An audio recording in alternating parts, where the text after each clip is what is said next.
અત્યારે 0.5% દબાણ છે અને જે લેવલ્સ અત્યારે બતાવી રહ્યું છે 3220 આસપાસ ઘટાડા સાથે, જો કે થોડું અમિત ડેઝ લોથી રિકવરી બતાવી રહ્યું છે, પરંતુ વેચવાલી હજુ પણ છે એલએનટીમાં. તો કઈ રીતે સલાહ આપશો?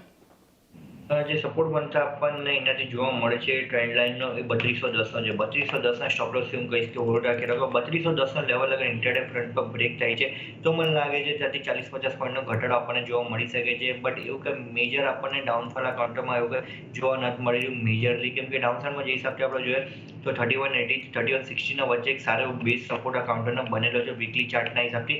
એ હિસાબથી લાગે છે કે અગર ઘટાડો આવે બી છે તો 30-40 પોઈન્ટનો ઘટાડો ડાઉનસાઇડમાં જોવા મળી શકે છે. બટ જેમ કાઉન્ટર અપસાઇડમાં 30 to 55 ના ઉપર નીકળે છે ત્યારબાદ ડાઉનવર્ડ ટ્રેન્ડ લાઇનનું બ્રેકઆઉટ બી બનતા પણ જોવા મળશે, જ્યાંથી આપણને ફ્રેશ બાઇંગ કન્વર્ટ થતા આપણને જોવા મળી શકે છે.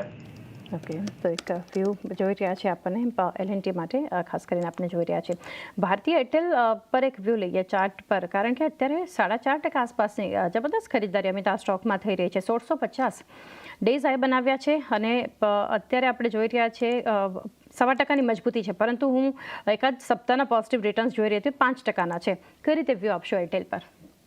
તો ત્યારબાદ આપણે જોઈએ તો કેરી ફોરવર્ડ બાઇંગ આપણને સારું એવું બનતા પણ જોવા મળી રહ્યું છે. અપસાઇડમાં 1662નો બ્રેકઆઉટ લેવલ બનતા પણ જોવા મળે છે. 1662નો પહેલો ટાર્ગેટ લેવલ હશે આ કાઉન્ટર માટે ઇન્ટ્રાડે ફ્રન્ટ પર.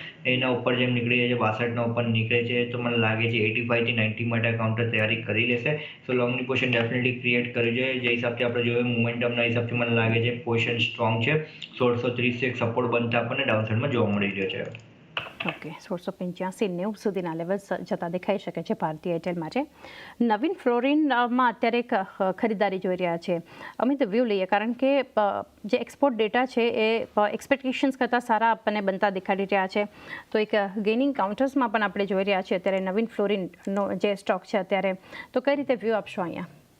થોડુંક એવું વોલ્ટાઇલ છે આજના દિવસ માટે, બટ મને લાગે છે જેમાં કાઉન્ટર પાછો 4150ના ઉપર નીકળે છે ત્યારબાદ પાછો એક મોમેન્ટમ પિકઅપ થતા પણ જોવા મળશે. 4150ના ઉપર અગર કાઉન્ટર ક્લોઝિંગ આપી દે છે તો મને લાગે છે કાઉન્ટર 200-250 પોઈન્ટ માટે તૈયારી કરી લેશે. સો કરંટ સુધી મને લાગે છે ઇન્ટરડે ફ્રન્ટ પર લોંગની પોઝિશન ક્રિએટ કરવી હોય તો 50ના ઉપર પાછો નીકળે ત્યારબાદ ક્રિએટ કરી શકાય. ઓકે, તો એક વ્યૂ જે છે એક નવીન ફ્લોરિનનું કાઉન્ટર આજે તો આપણને એક મજબૂતી જે છે બતાવી રહ્યું છે. અદાની પોર્ટ્સ માટેનો વ્યૂ હવે 1.5% મજબૂત છે સ્ટોક. ડેઝ હાઈ 1161 પર ટ્રેડ થઈ રહ્યું છે અદાની પોર્ટ્સ. કઈ રીતે સલાહ રહેશે આપની? સારો લાગી રહ્યો છે. સેટઅપ 50 DMA બ્રેકઆઉટ જ્યારે 2 દિવસ પહેલા આવ્યો હતો ત્યારબાદ આ કાઉન્ટર આપણે જોઈ રહ્યા એના ઉપર સ્ટેબલ થતા પણ જોવા મળી રહ્યો છે અને અપસાઇડમાં 1190 90-95ના લેવલ માટે તૈયારી કરી રહ્યો છે. કરન્ટલી સેટઅપ સારો છે. વીકલી સેટઅપના હિસાબથી બી આપણે જોઈએ તો એક બેઝ બનાવીને કાઉન્ટર એક બાઇક બનતા પણ જોવા મળ્યું છે, જેના લીધે કન્ફર્મેશન બનતા પણ જોવા મળી રહ્યું છે. સો ઓવરઓલ સેટઅપ પોઝિટિવ છે. લોંગની પોઝિશન ક્રિએટ કરી શકાય અપસાઇડમાં 1190 1195ના ટાર્ગેટ્સ માટે. 1190 1195ના એક ટાર્ગેટ ખરીદારી અદાની પોર્ટમાં કરી શકો છો.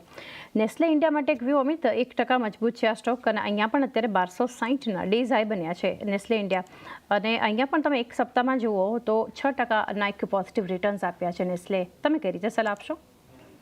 સેટઅપ સારું છે. ઓવરઓલ આપણે જોઈએ તો જે ડાઉનવર્ડ ટ્રેન્ડ લાઇનનું બ્રેકઆઉટ જે બનતા પણ જોવા મળે છે 2270ના લેવલ પર બનતા પણ જોવા મળે છે. 2270ના લેવલનો ક્લિયરન્સ મળે છે તો ત્યાંથી આપણને 70 પોઈન્ટનો મુવમેન્ટ આપણને અપસાઇડમાં જોવા મળી શકે છે. સો હું કહીશ કે 2270ના લેવલ માટે વેઇટ કરવું જોઈએ.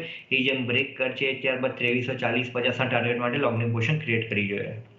ઓકે, એક સ્ટ્રોંગ સેટઅપ અને નેસ્લે ઇન્ડિયા ઓવરઓલ એફએમસીજી પણ આપણને શરૂઆત કરતા અત્યારે સ્ટોક્સ મજબૂતી તરફ બધા આગળ વધતા જોઈ રહ્યા છે. સુપ્રીમ ઇન્ડસ્ટ્રીઝનો એક કાઉન્ટર છે અમિત, ત્યાં પણ 0.5%ની મજબૂતી જોઈ રહ્યા છે. કઈ રીતે ચાર્ટ સેટઅપ પર સલાહ રહેશે સુપ્રીમ ઇન્ડસ્ટ્રીઝ લિમિટેડ?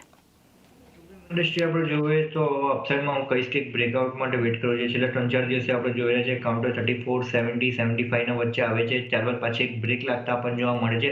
સો હું કહીશ કે 3480ના ઉપર આ કાઉન્ટર જેમ નીકળે છે ત્યારબાદ લોંગની પોઝિશન ક્રિએટ કરવી જોઈએ તો આપણને જે વીકલી જે એનાથી રેઝિસ્ટન્સ લેતા પણ જો ફેસ કરતા આપણને જોવા મળે છે એનો ક્લિયરન્સ મળી જશે. સો હું કહીશ કે જેમ 3470ના ઉપર નીકળે છે ત્યારબાદ લોંગની પોઝિશન ક્રિએટ કરી શકાય. 3470